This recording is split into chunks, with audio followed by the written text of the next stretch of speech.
So here we have Nadia. She's a professor of piano at Cal Poly Pomona, that's in California. And she's recently won Grammy Awards for her recent recording. And if you were to go to Spotify, you can find that she has made a lot of album. So today we're going to talk about new music and how we tie that to Beethoven. I mean, Beethoven, we have been talking about compositions, right? How a composer come and derive at the notes and what was the inspiration behind it, what is the message that the composer trying to say through the music. So today we have a very special seminar and the first time that we're doing new music.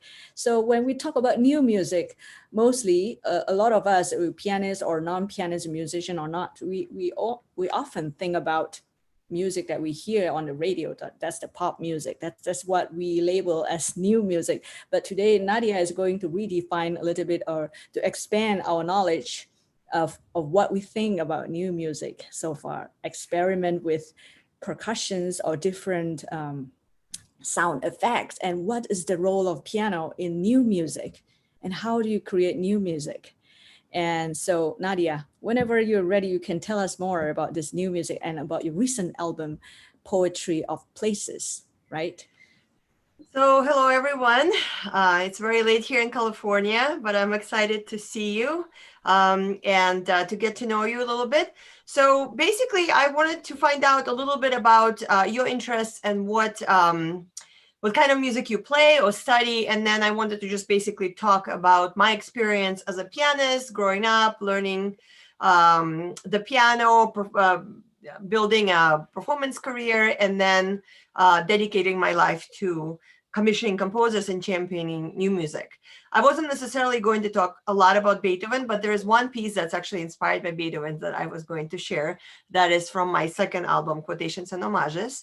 But basically, I wanted to just share with you my experience. So before I did that, I wanted to hear a little bit about what your experience is in pianos, just so that I know what your interests are like, and then I will talk to you about my experience as well. So can you just briefly, maybe either Christine, you can introduce your audience, some of the audience members, or you can talk a little bit about kind of what you're studying, what you're playing, what your interests are, and also maybe tell me a little bit about what you know about new music. Do you know any classical new music in Indonesia? Do you know any American classical new music? Just basically give me a little bit of a background about what interests you first.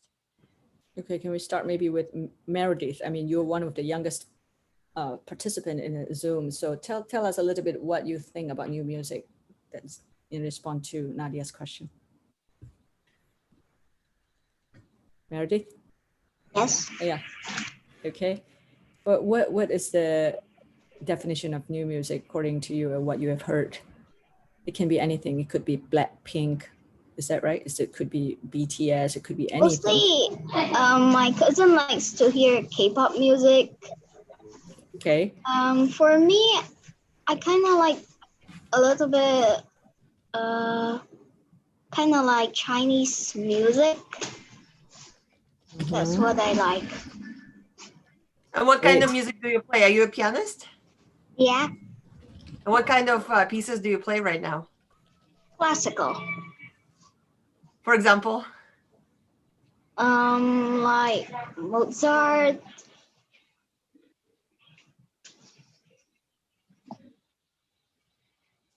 Mozart, okay. All right, that's fine. Does anybody else want to share? Christine, you can just tell me kind of what the background of the attendees is. Yes, the background of mostly the people who attended our webinar, they are teachers, they are students, they are general audiences. So far we've been talking about Beethoven, talking more about the text and interpretations. So they are quite familiar with the so-called Viennese classical music. We haven't talked a great deal about modern music.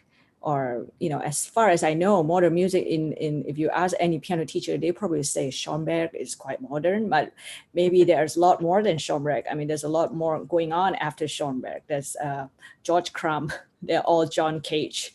They're all this, that's what they call weird music, like music that you can't really understand because they mix all the sound effect. I mean, that's going to take some time before you can really define what modern music is. So, and we have heard, I think some of us have heard that, I see that red piano beside you, that toy piano. I know a lot of we've seen a recital that with a person playing on the toy piano. It couldn't, at first when we saw that, we thought like, is this real? I mean, could it be really a recital that's based on toy piano? We couldn't think. I mean, I think we have been so close-minded that we think any music is just limited to the instrument that we see right now. But of course, there's been a lot of changes to the research, to musicologists. People start, bringing up period instruments, and there are also toy piano. Anything that inspired composers, that can be called a piece of music. Okay, So- well, let me tell you a little bit how I got into new music. Ever since I was a child, when I was learning to play the piano, I was always, in addition to learning the classics, I was always learning more contemporary pieces. So I grew up in Soviet Union at first, and there are many pieces there by Soviet composers. So they're pretty modern, from the last I don't know, 20, 30 years even, that are available, children's music, intermediate music. And I was always very fascinated by contemporary styles, even from the beginning. And but of course I was learning all the repertoire, all the classical repertoire, the romantic repertoire, Baroque repertoire. And when I came to the United States, I got very interested in American contemporary music. I heard a piece by Leon Kirshner. It's called Five Pieces for Piano. And that piece was performed very beautifully by Max Levinson in Boston. And when I heard it, I just got very fascinated and just very interested in that piece. So I started playing that piece, and I played it for the composer. And it was just quite an eye-opening experience for me. I entered competitions, and in addition to classical repertoire, I always played that piece, and I always got very positive feedback about that piece. And I always felt very drawn to music that is not standard music, because I felt like with new music, I had a chance to really set up sort of the tradition of how it's going to be played. And I could use in my imagination. I was free. I could just imagine whatever I wanted. I could talk to the composer. I could ask composer questions, something that we can't do with older music. And so that was a great aspect, of course, of being able to play music by living composers. And but also just in terms of setting up a precedent of how to play the music. We don't have such expectation and such tradition with those pieces. Even if some of them are already performed by some performers, it's not the same as music by Beethoven, for example. And to me, that was very freeing. But at that time, I was pursuing my bachelor's degree in Boston, and I still, of course, was playing mostly the classics. And then I went to USC for my master's and doctorate. And again, I was always seeking contemporary music, but at that point, I didn't have any music written for me yet. And then for one of my doctoral recitals, I decided to choose as my topic for a lecture recital, music that uses unorthodox sounds. So I chose a piece by Crumb called Gnomic Variations, and a piece by Cage called Daughters of the Lonesome Isle. And that piece was actually for prepared piano. So I had two pianos on stage. One of them I prepared. And of course, once you prepare a piano, you have to leave it that way for practice and for a very long time, because it takes many hours to do that. So there was one piano just for the Cage piece, and then I also played a Cowell piece. So those were composers who were very influential and inspirational in terms of exploring different sounds. So not just the regular, using the piano in a regular way, playing on the keys, but also playing inside the piano, preparing the piano, putting nuts and bolts inside the piano, using the strings, playing on the strings inside. And that really got me very, very interested in pursuing kind of novel sounds in piano. And I continued playing a lot of modern music, but at some point, I had composers approach me, and I started working with composers. And sort of my breakthrough, the time when I dedicated myself almost exclusively to new music, came when I had a chance to record and release my first major CD on a major label. And I had a sabbatical at my university, and I got a grant to record a CD and to commission composers. So I approached for wonderful, very distinguished composers to write music for me. And that was kind of the start of this collaboration where I mostly started playing music that was written specifically for me, and then made it my goal and my passion to make that music known in many places. So I would tour the pieces, and I think that program from my first CD called Woman at the New Piano, I must have performed over 50 times in many different places in the US.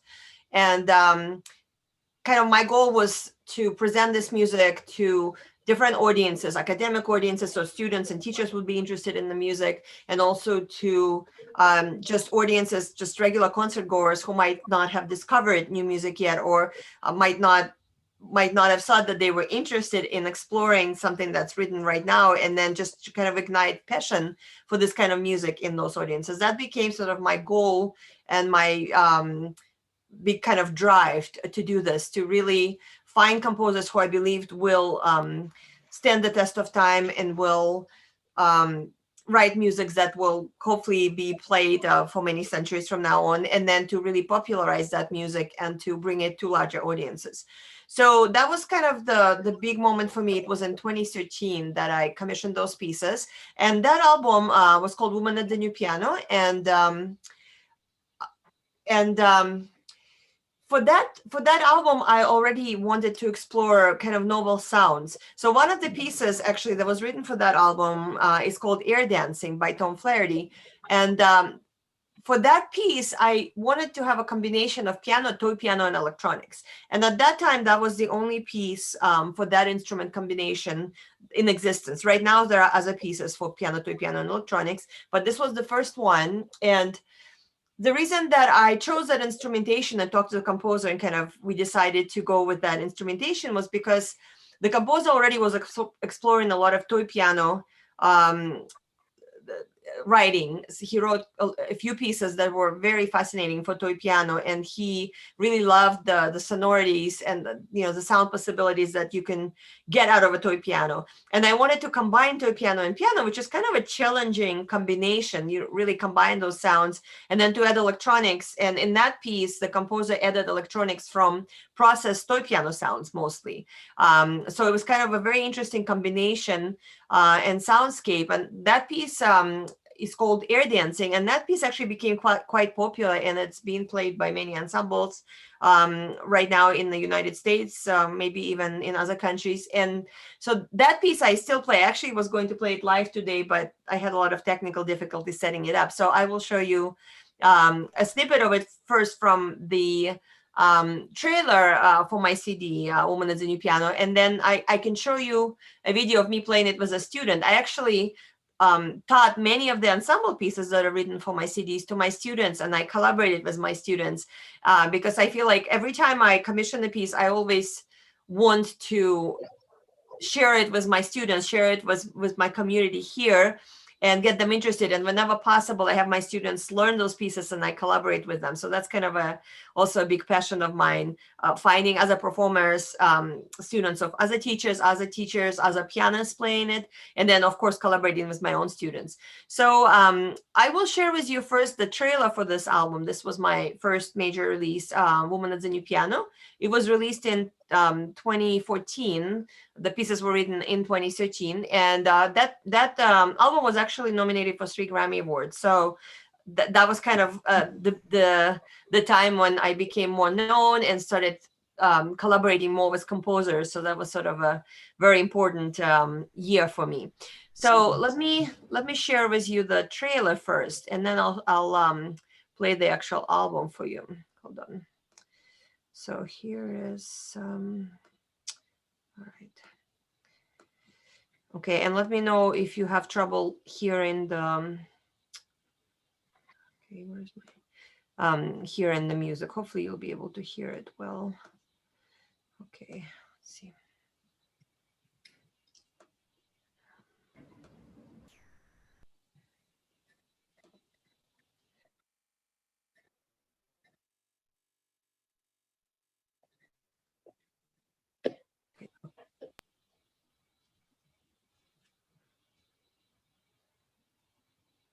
Hold on. Okay, let's see, can you hear it? Not yet. Can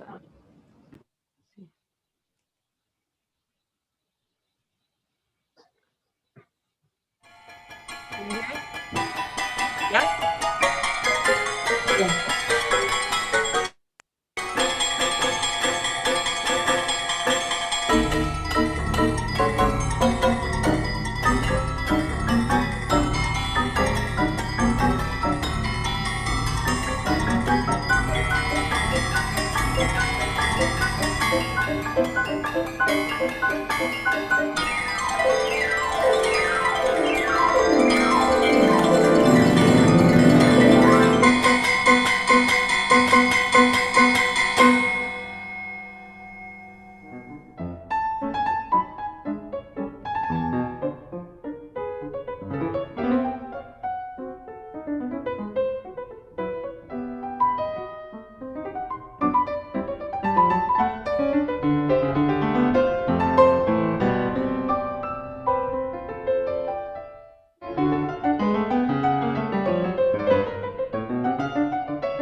Okay, so you could hear, right? You could hear the sound? Yeah, All right. wow. Yes. That's really great. So this is something very different. So this is just a very short overview of every piece. So it had a little excerpt of each piece. So this gives you kind of an idea. Over 50,802 Ooh, producers hold on. have been using a simple yet What is powerful this? tool that allows anyone to create pro-level chords. I don't know what this is. Hold on. Oh, why is this? Okay, sorry. My YouTube kept playing. All right. So as you can see in that trailer, there are snippets of different pieces. So I explored different instrumentation. So that first piece there, dancing, you could see the pianist who played the toy piano. That was Genevieve Faye Van Lee. She's a colleague of Tom Flaherty, who wrote the piece, and he wrote a lot of music for her before that. And I wanted to collaborate with her and explore this combination. And since then, Tom Flaherty wrote actually a lot of pieces for me. And so this was, I think, the first piece that he wrote specifically for an album of mine. And he also wrote pieces for my second album as well. And I'll share with you that piece where you can really hear not just the toy piano and the piano, but also the electronics, kind of the imagination that the composer used by recording different sounds of the toy piano and then processing them and combining them with the soundscape of the piano and toy piano ensemble. And then I also explored the combination of piano and percussion. That was also something that wasn't done a lot before. Composer Adam Schoenberg, he was commissioned to write a piece for Kansas City Symphony. It was an orchestral piece that was going to be sort of the 21st century pictures at an exhibition. It was a very big piece, a 30-minute piece that had, I think, 10 movements. But when the composer was writing the piece, he sort of in the tradition of Mussorgsky, he wrote the pieces for piano first. So 4 of the pieces were written for piano first, and he gave me those pieces to premiere and to record. And one of them is almost unplayable, the Kandinsky piece where you saw me playing with the gong.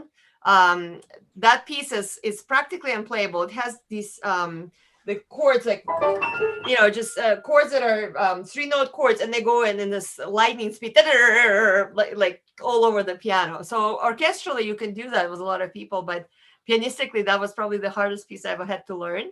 But the fun part was the one with the gong. That was actually the easier part, and that was something taken from the orchestra, because this composer was also interested in exploring other sounds, adding other sounds to the piano, where the pianist could play all of them at the same time. And so we took the gong from the orchestral score, and it really added something very special to the score. And then the second movement of that piece, which is called Picture Etudes, is written for piano and bass drum. And so that piece is actually a short piece. I will show you a video of that. I have a complete video of that piece. And in that piece, I actually play the bass drum. There are 2 bass drums, and I figured out a way to do that. I got these double pedals where I can press the pedal here. You can see over here, I guess. But and then it actually activates the as a beater, and then that actually plays the drum. And I was able to do it with both of my legs, so you'll be able to see that. So that was also something that wasn't explored before, that I really enjoyed. And generally what I do when I come up with these programs to record, I like to have great diversity of styles, because as Christine said, right now, again, the music, the styles developing, you know, we don't know, there's not one style of music that's being written. There's so many different styles, different approaches, there's different instrumentation, different form, different inspiration for the pieces. Some pieces are more based on kind of the traditional pieces, and some completely break barriers and are written for you know, instruments that you would never think were musical instruments, you know, as John Cage started this, you know, treating everything as music, including silence, and like in his piece 433, for example. And just there are composers who really use these very unusual items, and I will get to that actually in my latest album. There's a piece called Frank's House, where a composer wrote a piece about Frank Gehry's house and used the materials that Frank Gehry's house was built on as a musical instrument. So there's this huge variety of approaches that composers use right now, and I try to combine and have a really great overview of the different approaches, so that there's great variety to keep it interesting for people. Different people will kind of latch on to different pieces maybe, and get them, you know, get more inspired by different styles. So this way, you know, they get to explore imagination of composers who write in a very different way. So let me play for you the piece that uses percussion from that album that I just showed you first. Hold on, let me just get this one more time. Okay, so this is going to be here. This is a short piece. And it's called Miro's World. And by the way, each of these movements was inspired by a painting. So just like pictures at an exhibition, he went to the museum in Kansas City, and he was inspired by a very specific painting. So this was inspired by a painting by Miro. Let me show you this. Okay. Okay, so let me know if you have trouble seeing it.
Okay. Oh, amazing.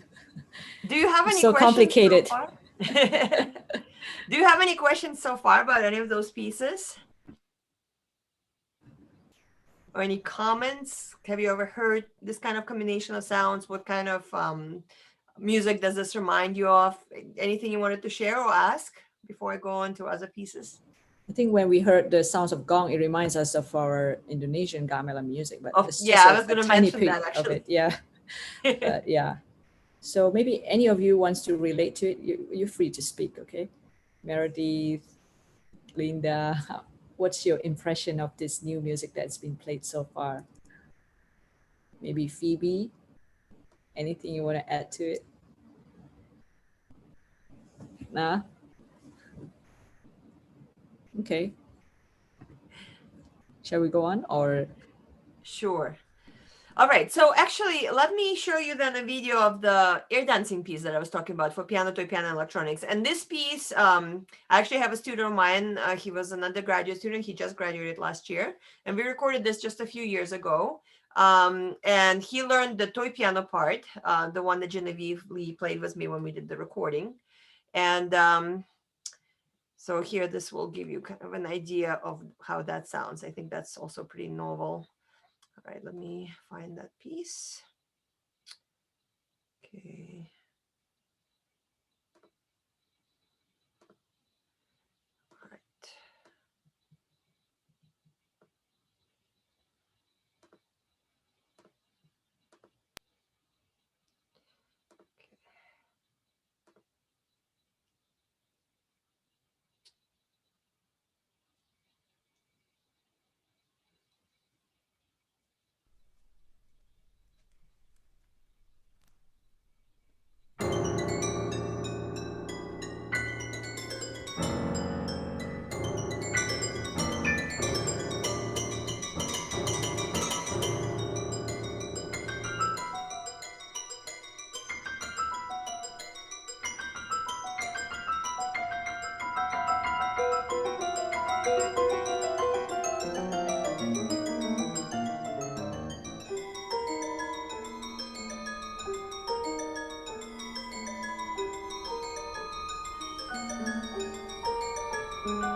Wow, bravo.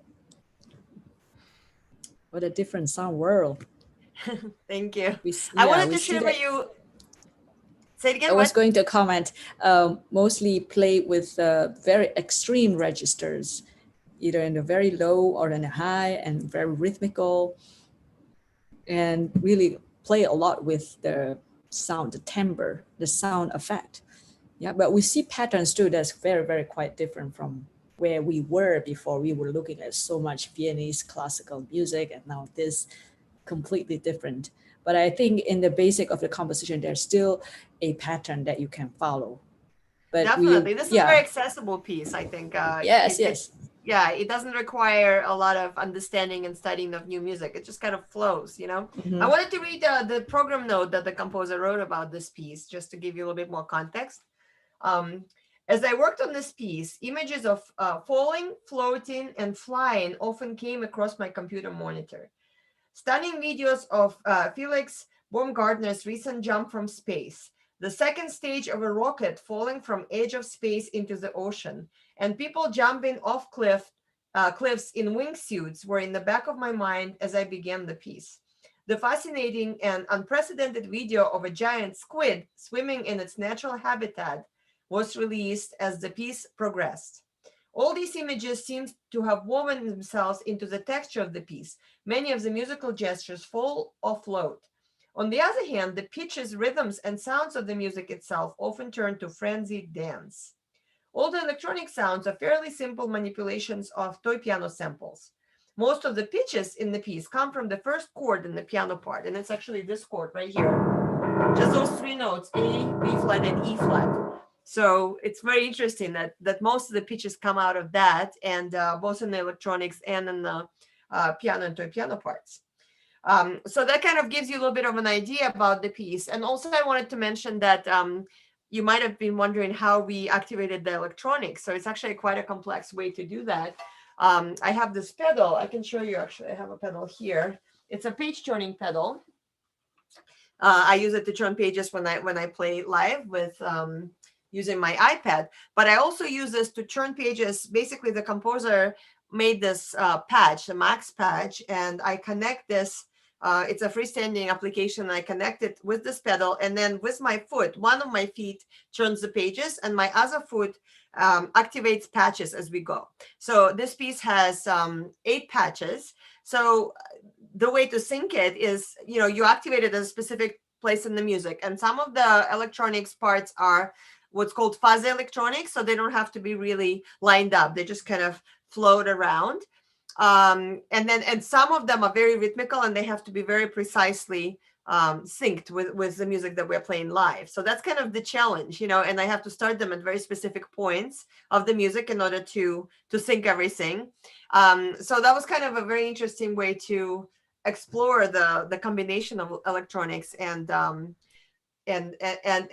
piano. And actually, at least these are fixed electronics, so they're already pre-recorded. So I just have to activate them. But sometimes composers use what's called live electronics. And actually, Tom Flaherty wrote a piece for me. He wrote 2 pieces for my following album, Quotations and Homages. And one of those pieces, inspired by Messiaen's Quartet for the End of Time, used what's called live electronics, where I place a microphone inside the piano, and basically, based on what I'm playing on that piano, it records my sounds live, and then it processes them through a specific program that the composer created, and then plays back the sound. So a lot of it sounds like some delays, and sometimes it takes a sound and it makes certain rhythms out of the sound. So it's a very, very fascinating process.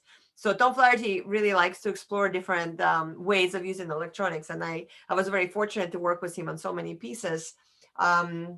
And to explore them in such different ways.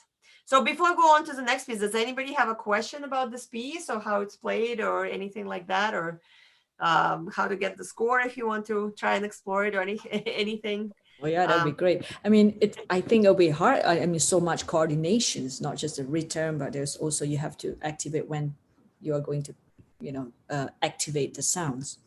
Definitely. Okay. Yeah, it's a lot of different coordination, but you get used to it. It's not it's doable, definitely. I actually when I toured that program, as I mentioned, I played it more than 50 times. And Genevieve, of course, couldn't go to most of the concerts with me. She played some, maybe 10 or more, maybe a dozen. So the rest of the concerts, I actually had a pre-recorded toy piano part. So when I had my recording sessions, we had a microphone inside the toy piano. We didn't actually end up using it. We ended up using just the stereo microphones that captured the live balance of the ensemble, because in classical recording, you want to really create a balance that's captured live. You don't want to create the balance in post-production like you do in pop music. Ideally, you can have really good balance and then just capture it so it sounds like when people are listening to the CD, it sounds like they're in the concert hall with you. So that's what we did. But we had that sort of as a backup microphone, and it captured the toy piano without much piano at all. So I was able to actually use that recording and mix it in with the electronics. And then that was actually easier, because then I didn't have to activate the electronics, because the toy piano kind of filled in the part where I could just push play and then it just played the whole time, and I was able to sync with it because the toy piano filled in the rhythm. So I was able to sync to it. There were no parts that were just fuzzy electronics where then you'd have to activate the next point to come in. And I toured it that way with the pre-recorded toy piano and the electronics. So that was a kind of an interesting way to do it, because that gave me more opportunity to present this piece to wider audiences, and not even when I was only playing solo concerts. So that was quite rewarding to do that. Yeah. So does anybody have any questions about this piece? They want the score. Some of them, they raise hand, they want to score. Or maybe Phoebe has a question. Just a quick question on the red keyboard that was played, the tiny red keyboard. Is it custom made for this certain composer, or? This is a good question. So I'm actually a Steinway artist. So Steinways are sort of the preferred brand for many pianists. And for toy pianos, there's a brand called Schonhat. So this one here is a very small Schonhat. This is a smaller piano than the one used in the video. The one used in the video is the grand piano, Schonhat grand piano, and it has 3 octaves. This one is smaller. I use it for one of the pieces in my latest album, but it's also by this company, Schonhat. And I'm actually a Schonhat artist as well. And so is John Cage and some of the other performers who use toy piano. He was one of the first people to use toy piano in his compositions. So they're sort of like the Steinway of toy pianos. And there are many serious composers and performers who actually explore these toy instruments. So the majority of them choose this company. So to answer your question, they're not necessarily custom made. Sometimes they are, but mostly you can get them. They're actual toy pianos. They're toys. They're not made for concerts. They're actual toy pianos. So there are uprights and there are grands. I have a whole big collection of them since I play so many pieces using those instruments. But you can get them from Schonhat. You can even get them on Amazon. I mean, the company Schonhat, they have all of the pianos listed and described on their website, and then they mention where you can get them. So yeah, you can just buy them. And me as a Schonhat artist, I get them especially prepped from the company. So they have this quality control. So they check the piano to make sure that the action is good and it would be good for performances. So this is something they do. So maybe the pianos that I get are a little bit, more consistent and kind of more reliable, but generally it's just a toy piano. So you can very easily get it. In fact, many of my students got so interested in toy pianos, they just bought them. I have many students just buy them and they decide to explore them just because it's so much fun, to play those instruments. So yeah, you could just look it up. Schonhat, just put Schonhat into Google and you'll find all that information and all the different models. They have many, many models of toy pianos. Oh, all right. That's the key. Yeah, that's a great question. Is it the same as the usual piano, or is has lighter touch, or the touch? Well, it's very different actually. It's definitely lighter. The keys are smaller, and the keys vary from toy piano to toy piano, so you have to adjust a little bit. The mechanism is different. They have these metal rods inside. I wish I could show you on this one, but I don't think you can see inside.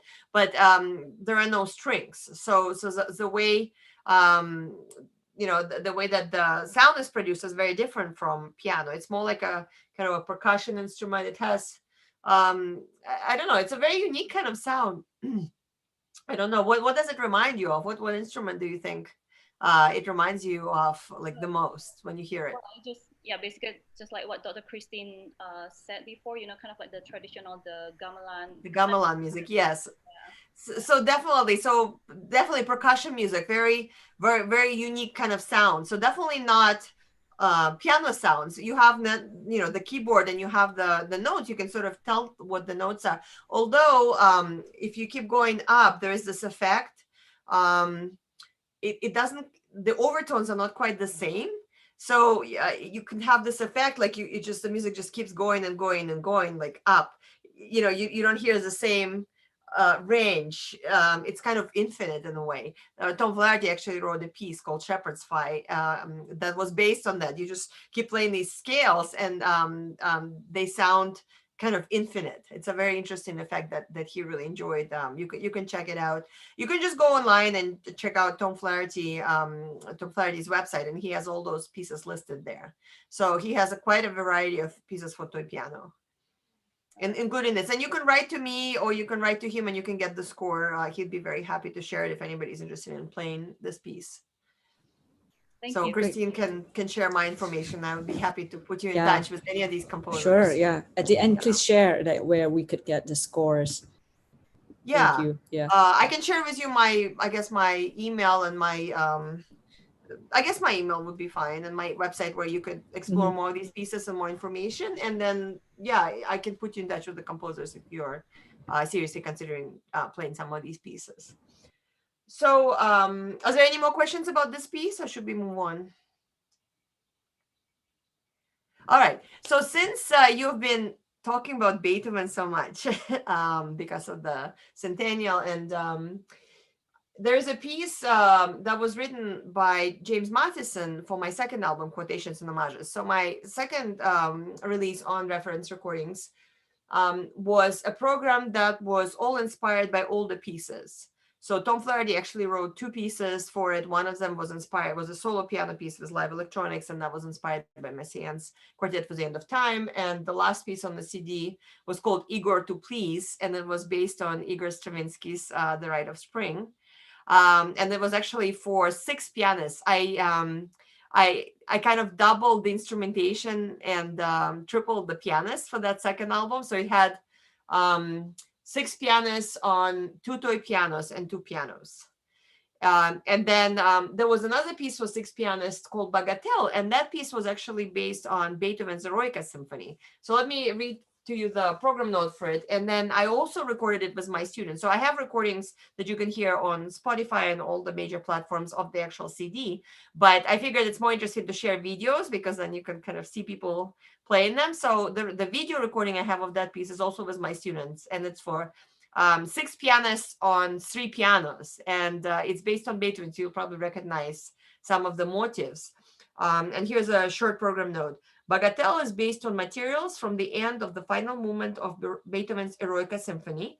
It was part of a larger collection of works commissioned by the International Beethoven Project to celebrate and elucidate the theme of revolution in Beethoven's milieu. In my Bagatelle, Beethoven's themes are pulled apart, recontextualized, and ultimately put back together again, stacked, layered, louder, and somehow more. To my mind, this reworking of well-known themes simply and directly spotlights the simultaneously destructive and synthetic nature of the spirit of revolution that Beethoven's symphony embodies. So it's a short piece. It's very impactful. And James Matheson actually wrote pieces for all 3 of my albums. So that last piece that was very stormy was the glissandos at the end of that trailer that I showed you. That was James Matheson. You could see him talking. He gave a talk to my students.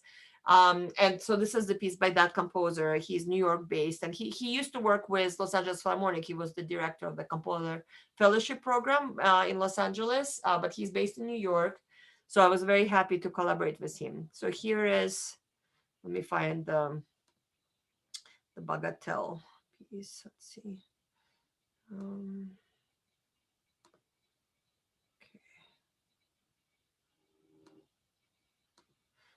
Okay.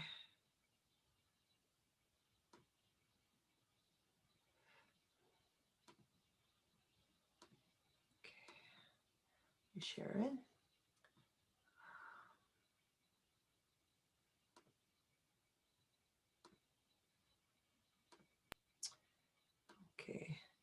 So this is also interesting. It's kind of hard to find 3 pianos. So it was very difficult to, we had to bring one on stage. Luckily in my university, we had another D model style that we were able to bring on stage, but it's very difficult to perform this live. Of course, most venues don't have 3 pianos available, but it was really fun to do this, to explore this music for 6 pianists. Okay, so here it goes.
Bravo. Little live recording, live performance. Okay, let's see. Bravo. It's quite short. So, Yeah. Yeah. So of course you're all familiar with this music, so you could recognize a lot of Beethoven there. But it was sort of there were parts that were very rhythmical, and that you could definitely tell, you know, what the themes were that inspired the piece. And then there were parts that were just sort of like these soundscapes that are completely abstract, right? And it just it takes sort of the spirit of Beethoven, and then it takes it sort of to another level, you know, with the composer, and he applies his own harmonies to it, and just kind of really explores a very different character than the original piece that this was inspired by. So it's kind of interesting to hear that juxtaposition of the rhythms and the harmonies by Beethoven and then by Matheson, kind of in the same piece. Did you want to add anything, Christine, or ask anything about this piece? It's very interesting how Matheson combined these two. I was expecting the other theme, but he actually took this theme, the downward scale and its chords. So Yeah. very interesting. I think at the end, it ended so much like as a humor with that one Exactly. little note. Yeah. And that's yeah. it's kind of fun to put together pieces for 6 pianists. You know, you have to coordinate. Imagine, you know, it's more difficult than having, for example, piano and string instruments or other instruments, right? Because the attack of the note, if it's not together, it's so clear and so easy to tell, right? So it has to be rhythmically, everybody has to be so in sync, right? So it's kind of an interesting challenge to explore a repertoire for this many pianists, kind of. But I can see, I mean, the modern music use a lot of this sound effect that the pressure of performance is not just depending on that one person, but using electronics, or there's more ensemble, there's more community, because piano has been long known as a very solo, very loner. I mean, how many hours do we spend on the practice room? But with these, you know, it's a balance. I think this is something that I think most conservatoires should work on, because a lot of the conservatoires are still very much working on the straight traditional repertoires and very limited indeed, right? What would you say in this field? I mean, working as a professor at Cal Poly Pomona. You know, at Cal Poly Pomona, I really love working there because it's a very unique place. We're not such a traditional conservatory. You know, for us, like really, we embrace all styles. I mean, we have students writing rock songs and you know, studying jazz and incorporating many different genres. So it's not just classical. We actually have the commercial program and music industry studies program, and there are not that many universities that have that. So we have students with many different backgrounds. In fact, classical music is sort of I would say the minority background for some of the students. And we embrace it. You know, we embrace the study of all genres, and we encourage our students to explore many different genres. So many of them go on to the pop world and become producers or songwriters, and some of them continue classical. But for example, Michael Chan, who performed air dancing with me, he's also a percussionist. So he played percussion and piano in many of these pieces, and he wants to be an educator. So he will be you know, he will be teaching music. So that's why it's so important to know many different instruments and many different genres and styles as well. So we're kind of, we differ from a traditional conservatory where classical music sort of dominates. And of course, you know, students all study, the ones who study with me. And then we also have a commercial piano instructor who teaches them jazz improvisation and just other styles as well.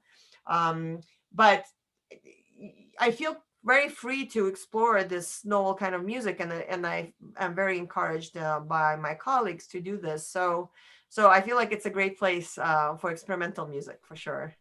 It's great. Congratulations. I mean, you did a wonderful job. I mean, introducing this new music to most of us here who are not very familiar with the sound world, but it's very refreshing to hear this music, you know. We all need a new fresh look at how music actually works, not just in traditional way, but how composer actually developed after George Crumb and, you know, John Cage. There's many more to come. So yeah. So I wanted to close with one more piece. This is actually from my latest album, the one that won the Grammy. And this latest album explored the connection between music and architecture. So every piece for this album was inspired by a specific building. So this particular piece, I have a music video that I made that actually shows different parts of the building that inspired the piece. So it's kind of interesting to see the music video. I actually went to New York with the composer and we filmed the building and we combined it into a video. So you can actually see the different parts of the building that inspired specific sections of the piece. This piece is inspired by Frank Gehry's IAC building in Manhattan. So here's the composer's note for it. For years, I've been taking walks in Manhattan through Chelsea along the High Line Park, or to take my son to summer camp by the Hudson River. Regularly, they bring me past the curved white glass facade of Frank Gehry's IAC building, which, according to a critic, gives the appearance of a tall ship in full sail. I began to imagine the building launching from the New York harbor into the open sea, a little like the office building did in Monty Python's The Meaning of Life. An architect's primary challenge may lie less in creating a beautiful or electrifying space and more in figuring out how to move people around and through the space. So this piece of music is an attempt to translate into sound not only the quality of the facade, the feeling that everything is bravely in motion, but also what it's like to be on the streets near it. So, and this piece, I actually was one of the first pieces commissioned for this program when I was invited to perform a recital at Disney Hall in Los Angeles. That was also designed by Frank Gehry, and also is kind of a shape of a ship. So there's definitely a connection between these two buildings. This composer, he's very interested in architecture. He was one of the first composers I discussed the theme with. So I'll just show you this last video as kind of an introduction to my very last album. And this one is a solo piece. So it has the buildings in it incorporated. Let's see.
Bravo.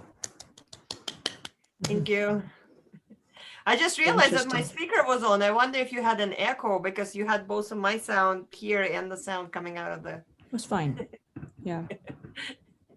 Thank you so much for sharing with us all the new music. That was actually from the album that won the Grammy Awards, isn't it?